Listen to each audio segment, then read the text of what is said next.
I am Director of Education with SASGO. I'm a former victims advocate, a mom of two. My name is Brett Brown, and this is The Middle School Mind. I love middle schoolers. They are some of my favorite people. They are funny and full of spunk and painfully honest, while at the same time totally insecure. It's a really unique time in a person's life, and it's one of my favorite times. Middle school is also a critical hinge point in terms of safety. It's just stuck right there in between childhood and teenage years, and often really overlooked. This is the time frame when most young people begin being groomed for and recruited into trafficking. It's when they're most likely to be exposed to pornography, and even more so, 30% of sexual assaults will occur before the age of 14. So it's a really critical time for some amazing people. We, as educators, guardians, parents, and leaders, have to take the time to understand why they're so vulnerable and wonderful, and start taking the steps to safeguard them and to help them safeguard themselves. And to do that, we have to look at the hallmark of middle school. So why are these people the way that they are right now? The first hallmark is their brain. And I know some parents are sitting there going, yep, knew that part. For our kiddos in middle school, their limbic system, which is the site where emotions, impulses, and risk-taking lives, that part of their brain develops significantly ahead of what I call their thinker, which is their prefrontal cortex. So that's where logic, judgment, and reason stays in place. So boiled down, their yay, let's go for it is significantly stronger than the this is a bad idea part of their brain. It's why the emotions and the reactions are so strong, and they have this act first, think later behavior going on. And it's not on purpose. It's just where they are developmentally. And I know that there are parents sitting at home shaking their heads saying, yes, I have seen this. This is why our middle schoolers care about things so intensely, and why they can wander into some really sticky situations with dangerous consequences. The second hallmark of middle school is identity development. They are going through this, who am I? piece of, I'm gonna say that again. They are going through this, who am I? And it's a change in the way that they think. So I can explain it to you like this. If you ask an elementary aged girl to describe herself, she'll give you facts. She'll tell you, my favorite color is purple, my dog's name is Rufus, I live, in South Carolina, things like that. If you ask a middle school aged girl to describe herself, she'll give you character traits. She'll say, I'm funny, or I'm smart, or I'm loyal. That's when we hear from them a lot, which I think is interesting. But if you look at that, that's a huge leap in development in the way that they see the world. So they become very people focused. So who am I, but also focused on their relationship to others. So what is my value? Do I belong? Which group is mine? And then the comparison game begins. So in middle school, what you end up with these girls is they're self-conscious and they're unsure and they're embarrassed with the changes in their bodies. And so middle school becomes the natural low point for self-esteem, in growing up. And predators know that. I'd like to find a prettier way to say this, but there just isn't one. In middle school, our daughters are being targeted based on their age alone. By nature, this age group feels confused, insecure, and they're going through a certain amount of separation from mom and dad, even in the healthiest household. And so what they want more than anything at this point is to be loved and appreciated and seen. And we all want that.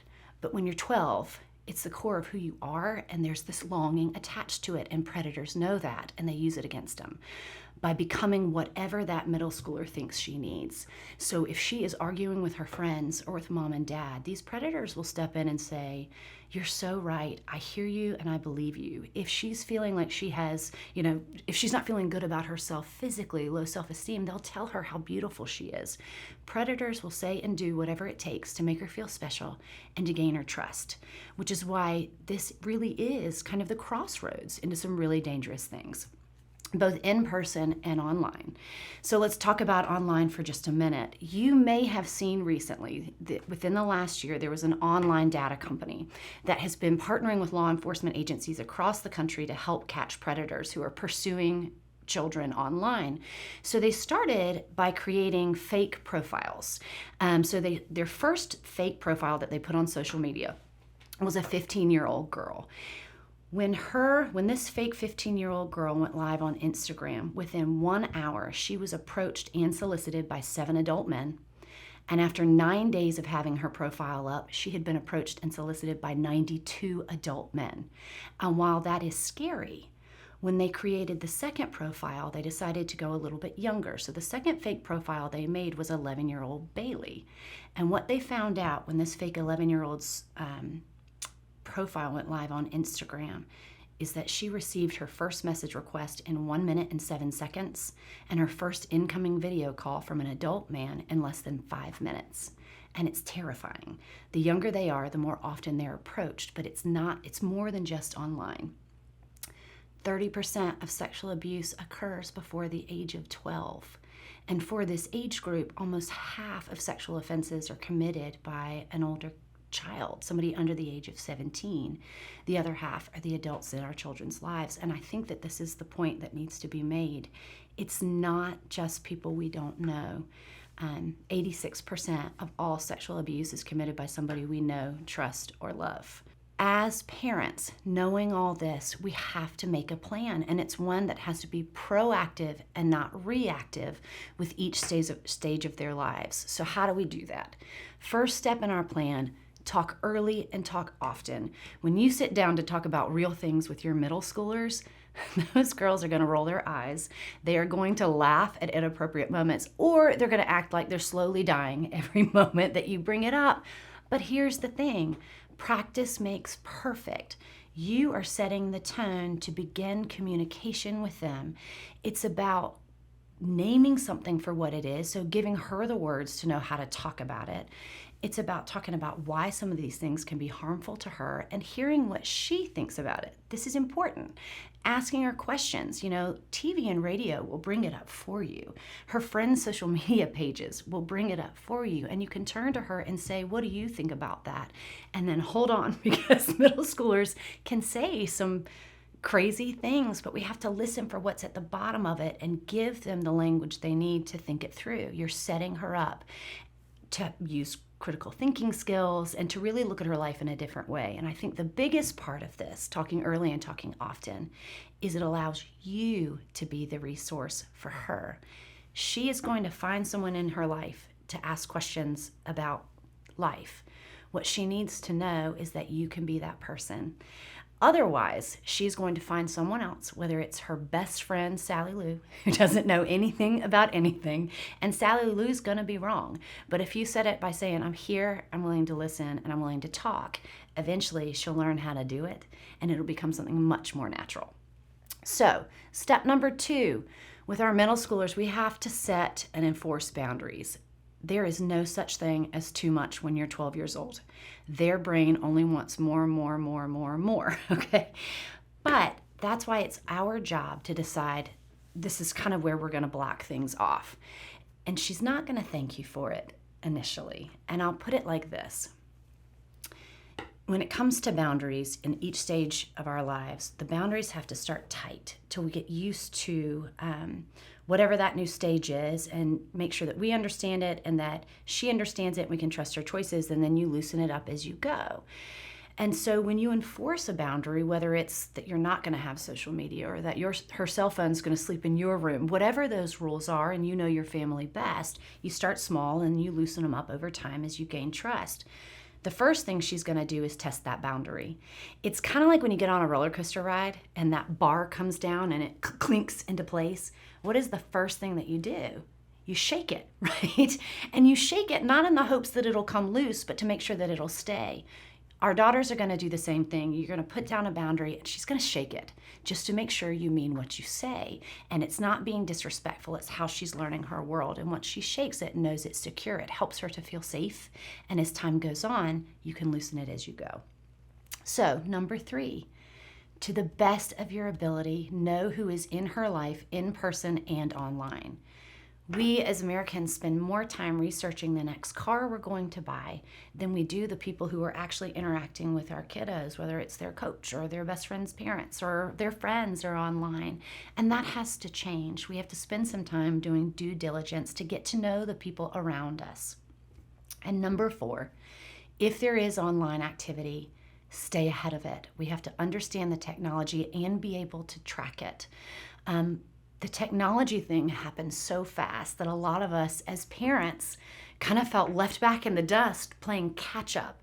And we need to switch it. It's our role to be the shepherd and allow them to be the sheep. And as shepherd, you walk out in front and teach them, if we're going to use technology, this is how we behave online, and put up the guardrails so that nobody falls off a cliff, right?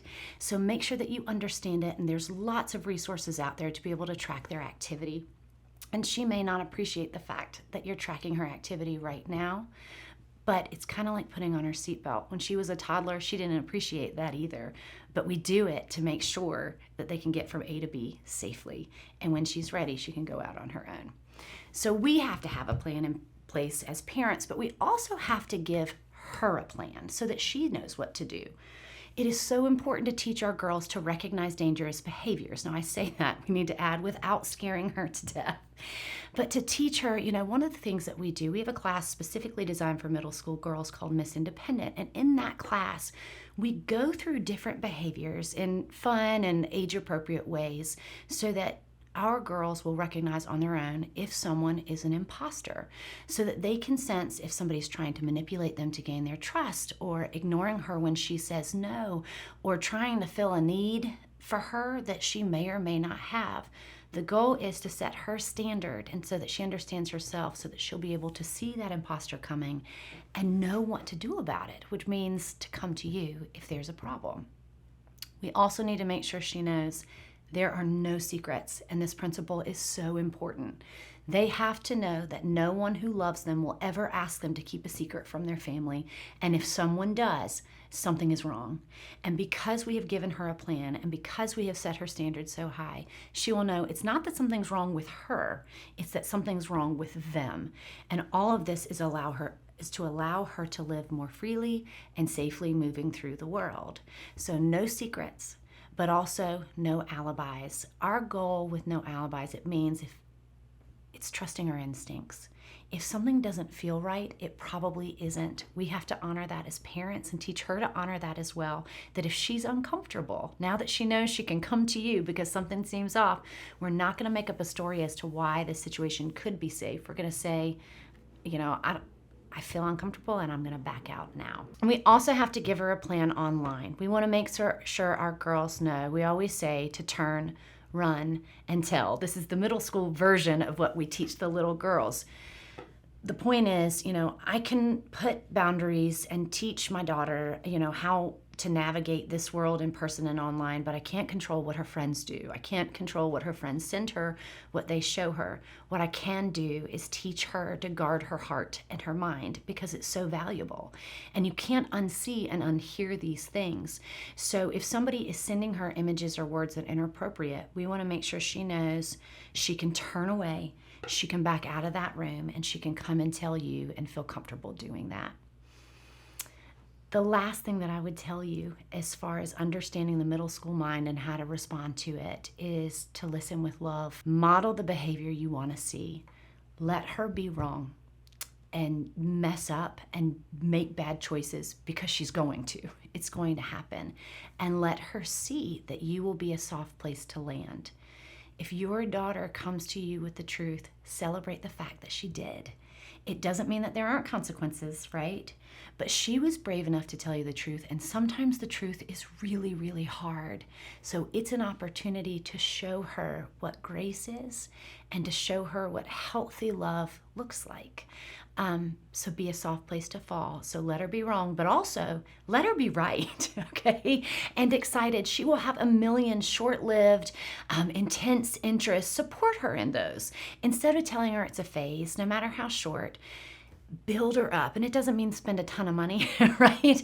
But listen to her, ask her questions about it. The more you build her up and her confidence and her belief in her ability to think, her belief in her own value, that confidence, the more she has, the harder it will be for someone to walk in and manipulate her. No one on earth loves her like you do.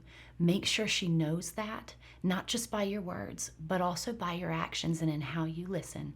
And at the close of any hard conversation, look her in the eyes and ask her, Is there anything else you want me to understand? That question is a game changer. To welcome her to express herself and to feel understood is a beautiful thing and a great bookend to this relationship that you're building.